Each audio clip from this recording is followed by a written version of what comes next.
From the All Indiana Podcast Network, it's the Canine Lowdown, helping you get wise to the whys behind your dog's behavior. That's a good boy. With the Indie Dog Whisperer, Nathan Lowe. Hi there, I'm Nathan Lowe, the Indie Dog Whisperer, and you're listening to the Canine Lowdown. Thanks a bunch for joining me today. Today, I thought we'd do something a little bit different on the podcast. Let me give you a little background first so you understand what we're going to do. When I'm hired to do in-home appointments to address behaviors in dogs, unwanted behaviors folks are dealing with, after the consultation is over, I provide them with what I call an after card. This is a summary of the goal of training, my philosophy, my rules for the home, and things to avoid. And today, we're going to review that after card for the podcast so you kind of have an overview of what I recommend when it comes to addressing behaviors in your dog.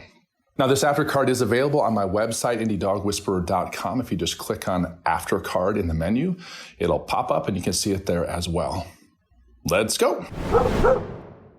This season, Instacart has your back to school. As in, they've got your back to school lunch favorites, like snack packs and fresh fruit. And they've got your back to school supplies, like backpacks, binders, and pencils. And they've got your back when your kid casually tells you they have a huge school project due tomorrow. Let's face it, we were all that kid. So first call your parents to say I'm sorry, and then download the Instacart app to get delivery in as fast as 30 minutes all school year long. Get a $0 delivery fee for your first 3 orders while supplies last. Minimum $10 per order. Additional terms apply. Okay, it's time to commit. 2024 is the year for prioritizing yourself. Begin your new smile journey with Byte, and you could start seeing results in just 2 to 3 weeks. Just order your at-home impression kit today for only $14.95 at Byte.com. Byte clear aligners are doctor-directed and delivered to your door. Treatment costs thousands less than braces. Plus, they offer financing options, accept eligible insurance, and you can pay with your HSA FSA. Get 80% off your impression kit when you use code WONDERY at Byte.com. That's BYTE.com. Start your confidence journey today with Byte. Okay, so the after card. The after card, as I said in the intro, is something I give folks after an appointment is over. And it summarizes what the goal of training is, what my philosophy is, what my rules for the home are that I've just taught them and showed them how to enforce, and what to avoid. So I want to share those with you so you can have some valuable tips and kind of understand how I approach this. What is the goal of training your dog? What should the goal be of training your dog? To become a canine-style parent to produce a happy, balanced, peaceful dog, or dogs if you have multiples. Sometimes I find the goal people have for their dog is for the dog just not to embarrass them. Please don't embarrass me. Please, the neighborhood is looking. My dog's barking like a maniacal demon in the yard and won't stop. And everybody's looking. Everybody knows there's the folks that have that dog. You cannot let embarrassment drive your desire for training, drive your will to say, this has got to get done now. Yes, that may be true, but the goal should be, I need this dog to have a peaceful life, and I need to know how to become a parent for this dog, not a human parent for the dog, a canine-style parent for the dog, so the dog understands what's going on. So that's our goal, and that's the goal that I teach. Become a canine parent for your canine so they can have a peaceful life. Now, philosophy. What are some things I believe in this regard? One of the first things I tell clients is, dogs bond socially, not emotionally, into a hierarchy. This is a big mistake people make when they think that they get a dog and I need my dog to know that I love him. Oh, I just need to know I love him. Dogs don't bond in that way. Now, dogs have their own form of social affection, but it is not human emotional affection the way we understand it. Now, the proof, and I bring this up a lot in appointments, the proof that a dog is not an emotional bonder is that rescue dogs will come home with you and in a matter of a couple of days adapt, maybe a week and maybe 2 weeks, and they're good. Go outside, eat. Hey, where are we going? We going to the park? We going to do this? When they've had 3 or 4 owners before you, birth parents they've been separated from for 4 years, 5 years, however long it's been, live shelter life. They're not thinking, where are my parents? Why did so many people reject me? They're good with you. They socially adapted into your social situation, and here we go. So when people get a dog and think, I need the dog to believe I love them, the way a human acts when they're doing that is confusing to a dog. And a human ends up looking like a puppy a lot of times, and the dog can get super possessive, super bossy with the people, doesn't listen, calls the shots in the home, and that's what starts creating the issues. Now, the next thing in philosophy is social norms should be enforced. And there's something I teach called theatrical threat. If you watch dog parents, a majority of them with their puppies, when their puppies step out of line, especially as the puppies get older, when they're tiny, there's some flex there because they're just little and staggering around. When they get a little bit older, 3 months, 4 months, 5 months, 6 months, especially as they get older, the parents will start enforcing social regulations. And they do this with theatrical threat. And I say theatrical threat because it's not an emotional anger. People say, oh, my dog's so angry. No, your dog's not angry. That's why after they bare their teeth and say, and then as soon as the other animal complies, everybody's just super chill. Why? Because it's not like they need time to emotionally process, to emotionally calm down. They're good. Once the social dynamic is arranged and enforced, okay, we go back to normal again.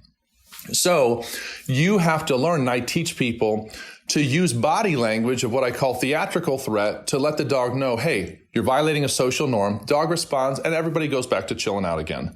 Now, the other thing is that your dog needs to respect you in order to listen to you, and your dog will not respect you unless you earn it. And the only way you're going to earn it is through claiming power areas in your home and learning to enforce that claim, okay? There is no other way to earn a dog's respect. If you have a dog that's not listening to you, I guarantee you it's not because the dog isn't bonded to you socially, it's because the dog doesn't respect you or view you as a parent. And I help people understand how to reverse that through some of the rules, which I'll be sharing in just a minute. Also, babying a dog through either really soft body language, high-pitched tone of voice, hi, oh my goodness, all these kind of things, that really increases their perceived claim over you as their human puppy. And when that happens, all kind of bad things can happen. And I say bad, not morally bad, but just unwanted stuff. They can get super protective over you. They can get super barky at the windows. Lots of things that people get annoyed by that they don't realize because the dog claims you and is letting everyone and everything know, hey, you come near this house, you need to know I got human puppies in here, man. That's why I teach this. So what are the rules for the home I teach? Well, first of all, no elevated spaces when you're present in the room. Now, what does that mean?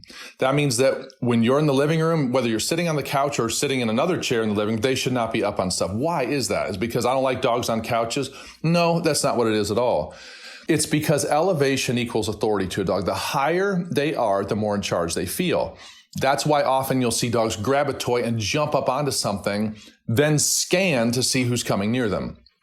You do not want your dog in elevated space in your presence especially if you're dealing with behavioral problems where your dog is being very bossy or in charge, your dog needs to be on the floor. It's not relegating the dog to some humiliated position in their life. It's just that the floor is where dogs listen.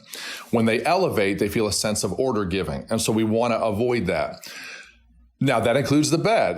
And in fact, the bed's a little more actually of a real hot spot for a dog because not only is it usually the most elevated place in your house, it is also what smells the most like you. When the dog lays their scent over your scent, they tend to become even more possessive over you. And so you have to watch that as well.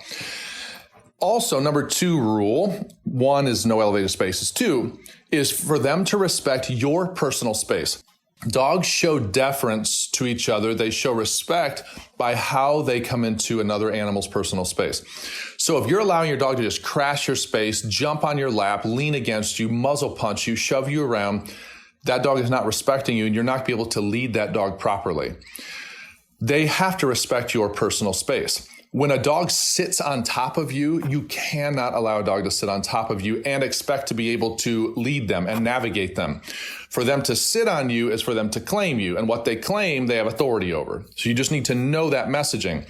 When a dog leans against my leg, say with all their body weight, they can touch me. A dog can touch you, no problem. But if they lean that full body weight, that's a claiming gesture. I just give them a little nudge with the leg that they're leaning against. They kind of give me a look, they get up, they circle, they come back in a little better orientation, and they're welcome in my space. I'm not saying get out of my space. What I'm saying is you can't be in my personal space in that way, signaling that.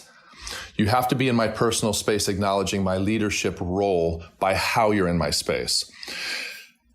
If a dog is just rushing up to you and rushing into your space, crashing into you, you can automatically know this dog does not view you as a parental figure in your home. Now, number 3 rule, your dog needs to honor zones around food. That means anytime you're snacking, your dog needs to give you a distance. That means that anytime you're going to give your dog a treat, you do not hand your dog a treat with your hands. This is where I differ from probably a majority of trainers. The reason for that is because from a dog's point of view, from my perspective, from a dog's point of view, for the dog to take food from your hands, they are taking your food away from you. They don't know that's theirs. So food is food is food is food to a dog. They see food in your possession, and then they can come up and take it right from you, right from your hands. So why shouldn't they walk up when you're eating your cereal, when you're having your Captain Crunch on the couch at night? Why shouldn't they walk up and try to sniff your bowl and lick? And they take your food other times, which is really their treats, which they don't distinguish between. It's all food. A dog has to respect zones around food when it's in your possession. Regardless if it's their food or your food, it's all food, and you have to enforce zones around food in order to earn their respect. 4th rule, they have to follow front door protocols. Why do dogs get so excited when people come over? Is it because, I just love people? It's not exactly that. It's usually because people represent submissive entities that come and are claimable. When a dog jumps up on a person excitedly, that's not jumping up to say hi. They have scent glands between their pads and their front paws, and they're marking people up. They're putting scent on people. They would never do this to a dominant dog. They would come in careful. They would come in low. They would sniff. They would wag their tail in a lowered position, and they would show this dominant dog, hey, I am coming in totally respectful, just getting information from you. That is the way they should approach guests, carefully, respectfully, and sniffing, not jumping up on them. So I teach a front door protocol where you actually claim your guest so that the dog calms down. And it is amazing how well this works. When you claim your guest and enforce that claim, your dog settles down and just becomes curious to smell your guest, get information, not rank themselves to your guest. That's what you don't want. Now, you may hear all these rules and say, my goodness, Nathan, what is this all about? All these rules, control freak. Yeah, actually true. Dogs are control freaks, and that's how they earn respect. But because they're not emotional, there's no offense with it. Once a dog earns their position, their leadership position, the rest of the dogs are like, cool, man, let me give you the signs that you're in charge. What the goal is, remember, is for you to become a canine-style parent to produce a happy, balanced, peaceful dog. I have seen dogs that are in utter chaos. When leadership is taken, when these power areas are taken in the home, they level right out, they snooze, they enjoy their life. There's a calm happiness that they enjoy that they did not enjoy before when there was like a neurotic claiming behavior all the time. Who can I jump on? Whose stuff can I get in the middle of? When you bring authority, when you enforce rules, they level out. And this is better for them in the long run, even physically, for their immune system, for everything. The last thing on my after card is what to avoid. There's 2 things that I tell people to avoid. One is a high-pitched voice. You should never speak in a high-pitched voice to your dog. And I don't just mean saying, hey, buddy. I mean saying, hi, where you throw your voice into this high-pitched falsetto. That is puppy-like sounds. That is helpless type of sounds. That is a bunch of sounds that do not sound like a leader in the canine realm. You do not want to sound like that. It is confusing to your dog. And your dog can then, usually what dogs do when you start making noises like that is they start dominant signaling you. You say, what in the world's dominant signaling? Coming over, muzzle punching you, pawing at you, barking at you, doing things that give you orders, doing things that are forceful to you. Those are dominant signals in response to your submissive signals. Hey, buddy. That's a submissive sound. They do something dominant in response. That's confusing if you're trying to gain the parental role. You do not want to do that. Also, you want to avoid unnecessary verbal and visual engagement. Now, why? People, listen, people stare at their dogs all the time. Please don't stare at your dog unless you're correcting them. You can glance at them. When you do, your eyes should be soft. You should not bug your eyes out like you do to a baby. Hi, are you big? I have a 6-month-old. That's how I talk to my 6-month-old. She loves it because she's an emotional creature. She adores that. But when you do that to a dog, you'll notice you drive tension in a dog. They'll tense up, they'll look, they'll try to, and what you end up doing is telling your dog, something's up. Something's going on right now. When you bug your eyes out at them and they start looking around, you're talking all animated to them. Hi, are we going to this? Are we going to, yeah, oh, you do not want to put a dog in this tense assessment mode. I'm not saying they're afraid, but they are tense when you're doing it. That's why they bug their eyes out. And actually, believe it or not, people teach dogs to stare. Dogs do not stare at each other unless there is an issue. So why do they stare at you? Why do they sit at your feet and stare at you when you're on the couch, on your phone, on your laptop? Why are they just staring? And people say, hey, he just won't stop staring at me. I don't know why he's doing it. I don't know what he wants. Actually, you taught him to. So you started the staring. He didn't know what you were doing. And then when you were staring, what came after the staring? Oh, buddy, petting, treats, some kind of positive interaction from the dog's point of view. So, staring produces something I want. So they'll sit and stare at you. That's a conditioned behavior from you. So you need to stop doing that if you want your dog to calm down, relax, lay down, and just enjoy a peaceful life. They don't need to be keyed up all the time, but a lot of times we're keying them up. You know, one interesting thing I found, I've worked with dogs from all over the world that have come here to the States. And I have found that a majority of those cases, almost everyone I can think of, those dogs are super calm compared to American dogs, regardless of breed.